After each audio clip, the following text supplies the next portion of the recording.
भारताकडून पाकिस्तानी नागरिकांना परत पाठवण्याची प्रक्रिया सुरू। अटारी बॉर्डरचे दरवाजे उघडले, मात्र भारतीय पासपोर्ट असलेल्या नागरिकांना पाकिस्तानकडून प्रवेश बंदी।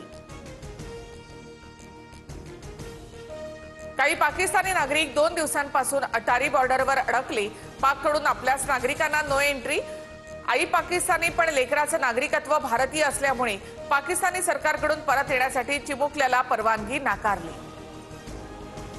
एनआयएचं पथक पहलगाम हल्ल्याचं रिक्रिएशन करणार। एनआयएचं पथक अत्याधुनिक उपकरणासह बैसरन खोऱ्यामध्ये दाखल। उत्तर प्रदेशात गंगा एक्सप्रेसच्या हवाई पट्टीवर राफेल, जगवार आणि मिराज सारख्या लढाऊ विमानांची हवाई प्रात्यक्षिकं। आपत्कालीन परिस्थितीमध्ये एक्सप्रेस वेवर विमानांचं लँडिंग करता येणार। पहलगाम हल्ल्यानंतर 3000 जण पोलिसांच्या ताब्यात, कसून चौकशी सुरू। 10 वर्षांपूर्वी दगडफेकीमध्ये सहभागी असलेल्या तरुणांचीही चौकशी। भारताकडून पाकिस्तानला आणखी एक धक्का।